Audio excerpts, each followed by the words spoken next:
तुम जानते हो, देवी संज्ञा मेरा ताप सहन ना कर पाने के कारण मुझसे रूठकर मुझसे दूर चली गई थी।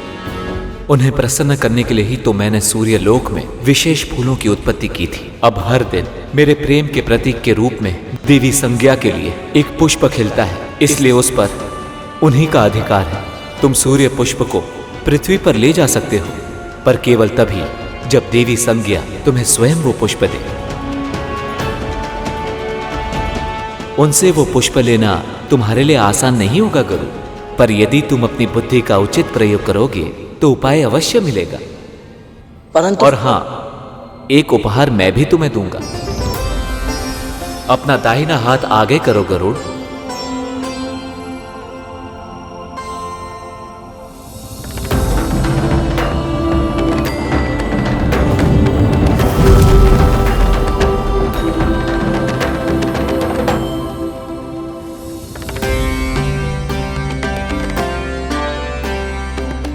यह बहुत ही विशेष शहद है गरुड़, इसे खा लो। भूख तो मिटेगी ही, बुद्धि भी चलेगी। और हां, इस पात्र को सदैव अपने साथ रखना। यह अक्षय पात्र है, इसके भीतर का शहद कभी घटेगा नहीं।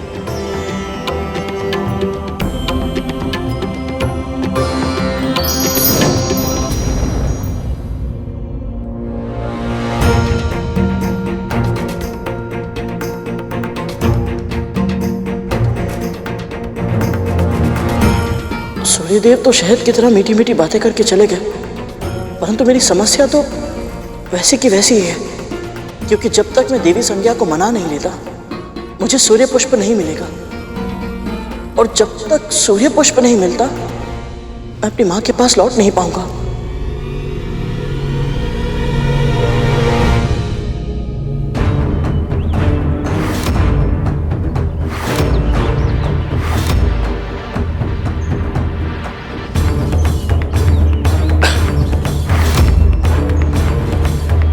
इन्हें क्या हुआ और ये दुर्गंध कैसी है?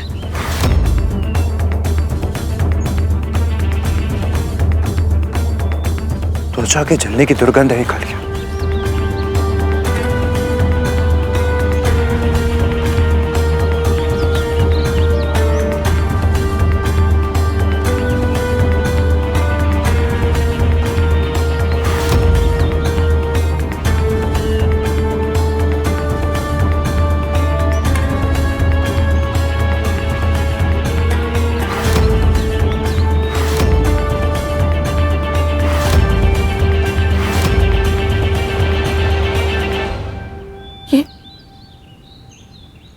ये सब क्या हो गया?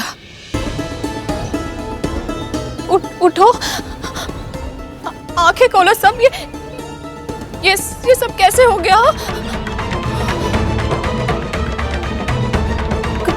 कद्रू दीदी को पता चलेगा तो?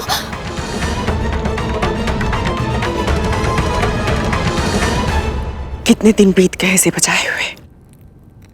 जब मेरे पुत्र वापस आ जाएंगे मेरे पास, तब जी भर के बचाऊंगी इसे।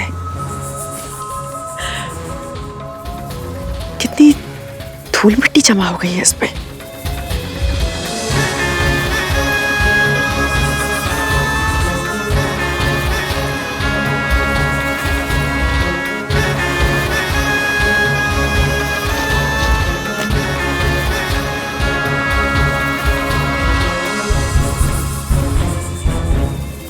मांस चलने की गंध कहां से आ रही है? विंता, विंता,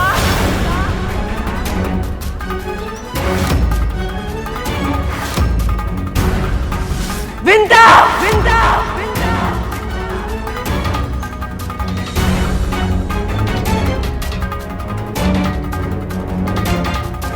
कोई उत्तर क्यों नहीं आ रहा है? कहां गए सब?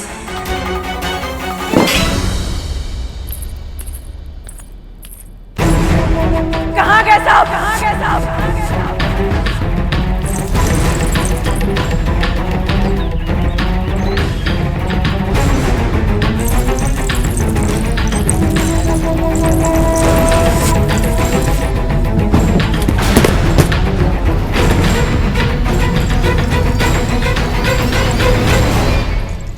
ना कोई प्रहरी है, ना कोई सेवक, ना कोई सेविका, और तो और मेरे पुत्र भी नहीं दिखाई दे रहे हैं। कहाँ है ये सब? ये वायु, सियारों का स्वर, वो रो क्यों रहे हैं?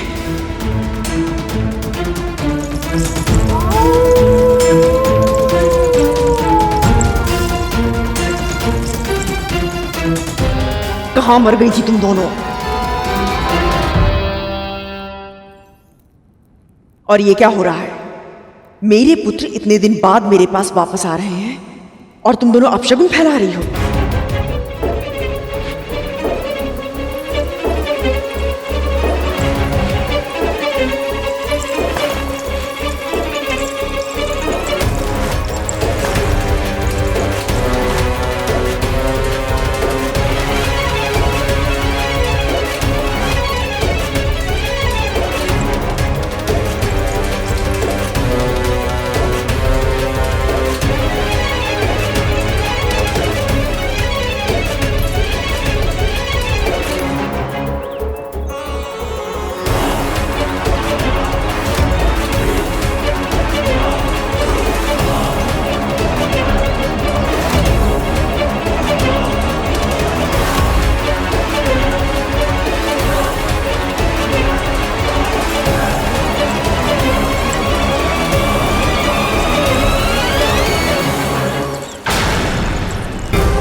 दीदी, माँ, माँ, माँ क्या हुआ आपको?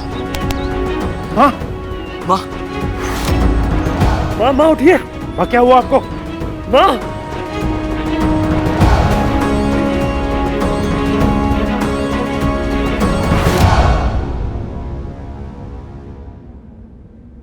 कुछ समझ में नहीं आ रहा।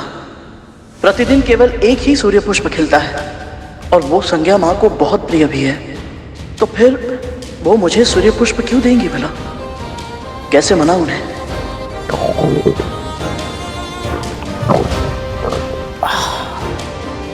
ये भूख इतनी तीव्र लग रही है कि बिना कुछ खाए मस्तिष्क कार्य ही नहीं करेगा।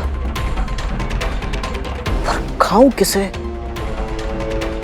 नहीं, सूर्यलोक में मांसाहार उचित नहीं होगा। और खाऊं तो क्या खाऊं? ये बहुत ही विशेष शहद है गरुड़, इसे खा लो। भूख तो मिटेगी ही, बुद्धि भी चलेगी।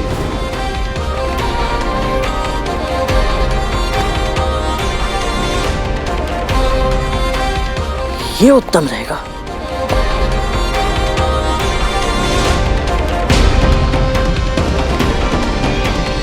कितना अद्भुत है ये सूर्यदेव का उपहार। नन्हे खरगोश, ये लो गाजर खा लो। लो ना, खा लो।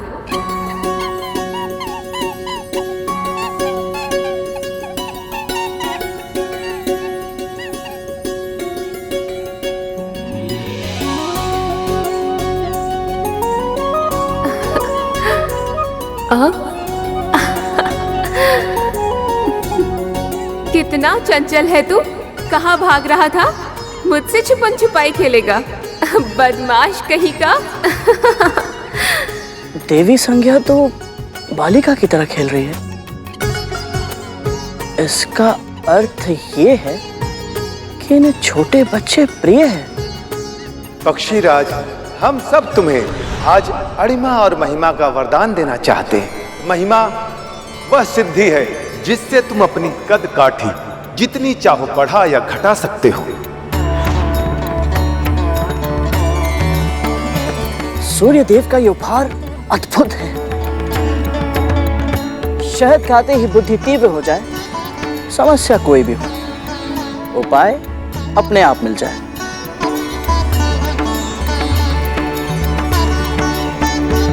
माता संज्ञा से सूर्य पुष्प लेने के लिए मुझे उनके समक्ष बाल रूप में जाना चाहिए।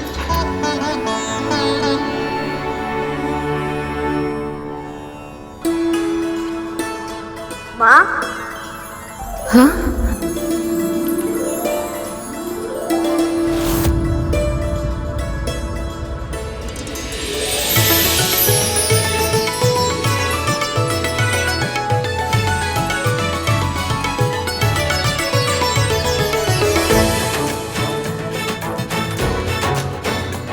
किसने पुकारा मुझे? माँ, हाँ?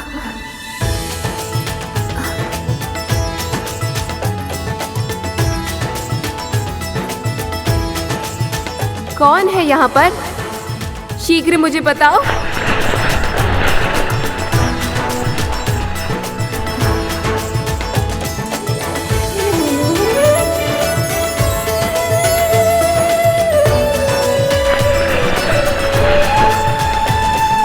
ये तो कोई छोटा पक्षी है।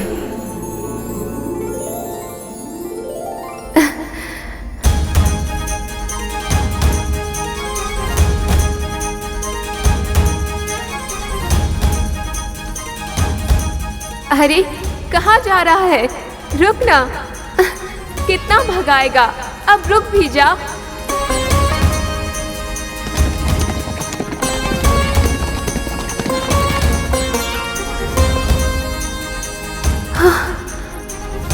कहाँ लुप्त हो गया? अभी तो यही था। हाँ।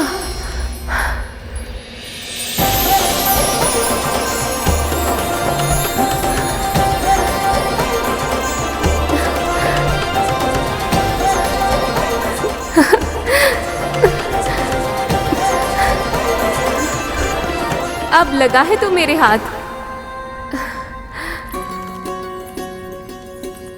तू इतना चंचल है, फिर भी इतना सुंदर और सलोना है। प्रणाम भाभी माँ। अभी तो थोड़ी देर पहले मुझे माँ कह के पुकार रहा था, अब भाभी माँ बना दिया। अब सूर्यदेव की पत्नी है, इसलिए मेरी भाभी हुई, और आयु में मेरी माँ की सम्मान है, इसलिए मेरी माँ हुई। तो मैं तो भाभी माँ ही कहूँगा ना। कौन है रे तू? क्या नाम है तेरा? मैं महर्षि कश्यप और विंता नंदन गरुड़ हूँ भाभी माँ। अरुण का भाई गरुड़? इतना बड़ा हो गया तू?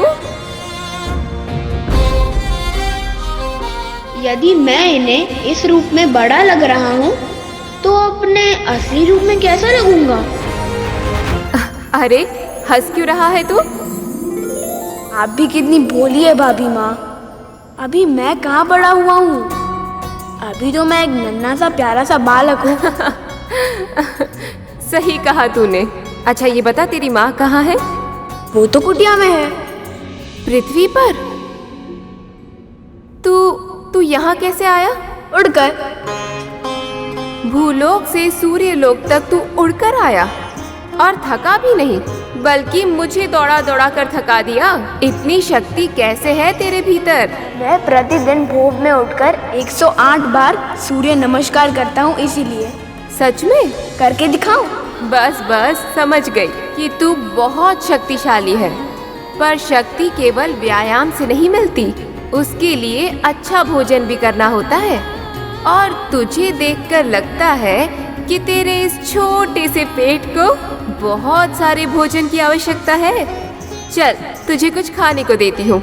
नहीं भाभी माँ, आपको कष्ट करने की कोई आवश्यकता नहीं है। भाभी माँ कहा है ना तूने, तो चुपचाप भाभी माँ के आदेश का तो पालन करना होगा, और अच्छे बच्चे हट नहीं किया करते, समझा? चल अब मेरे साथ। विमाता कद्रू की इच्छा पूरी करने के लिए तू कितना कुछ कर रहा है, पर तुझे आभास भी नहीं है कि कितनी बड़ी दुर्घटना घट गई है और भूलोक पर कितना बड़ा बवंडर तेरी प्रतीक्षा कर रहा है।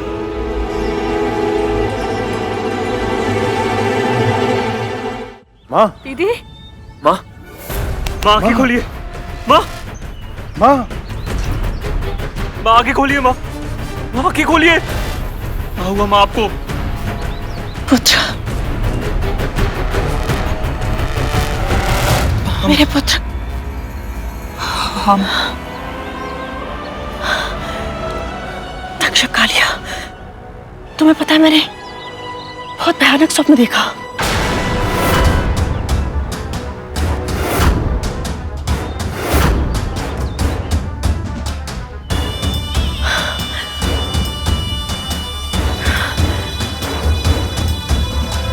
कुछ चल रहा है क्या?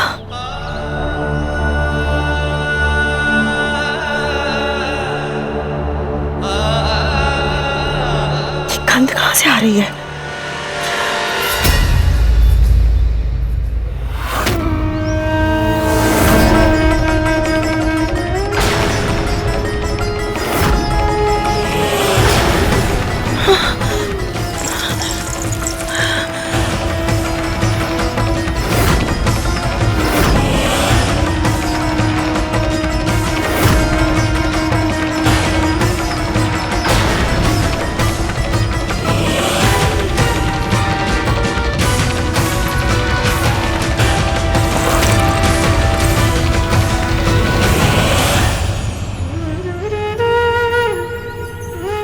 विष्णुलोक की यात्रा के समय सूर्यदेव और गरुड़ की भेंटावशी हुई थी, किंतु उसने सूर्यलोक में प्रवेश नहीं किया था। किंतु अब तुम्हारे आदेश के कारण उसे सूर्यलोक के भीतर प्रवेश करना होगा और तब होगा उसे सूर्य के असहनीय तेज और विकराल ताप का अनुभव। उसके पंख जल जाएंगे।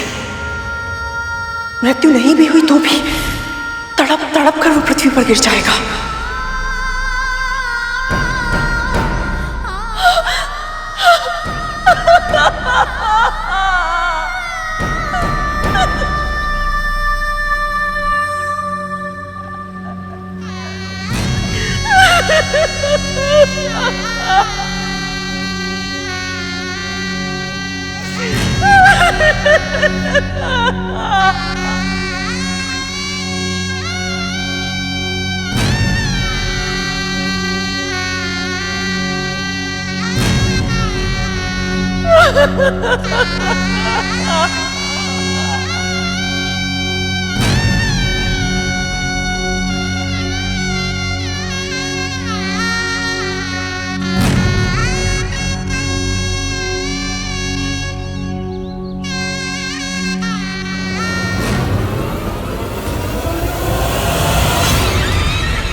मत हंस।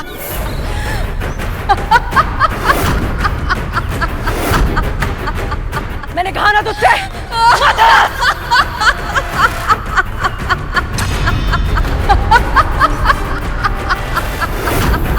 चुप हो जा, मैं तुझे चेतावनी देती हूँ, मत हंस।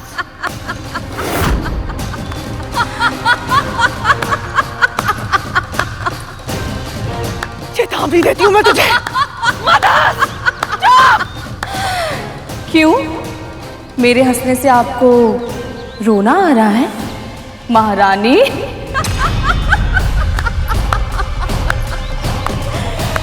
हर कथा के 2 अंक होते हैं, हमारी कहानी के भी हैं। पहले अंक में मेरी आंखों से आंसुओं की बाढ़ आई थी, मेरे पुत्रों के तन पर घाव हुए थे। अब दूसरे अंक में वही कथा फिर से दोहराई जाएगी, केवल पात्र बदल गए हैं। इस बार आंसू आपकी आंखों से बह रहे हैं, आपके पुत्र सह रहे हैं वही कष्ट, वो तड़प रहे हैं, तिलमिला रहे हैं, पर ना उन्हें इस असहनीय पीड़ा से मुक्ति मिलेगी, ना आपको इस दुख से। जिन कुटिल चालों का प्रयोग करके आपने मेरे पुत्रों को मृत्यु के मुख में डाला था, आज उन्हीं कुटिल चालों ने आपके पुत्रों को यमलोक के द्वार पर खड़ा कर दिया। मेरे पुत्र के पंख जलाना चाहती थी ना? देखिए, आपके पुत्र स्वयं जल गए हैं। समय बड़ा बलवान है दीदी।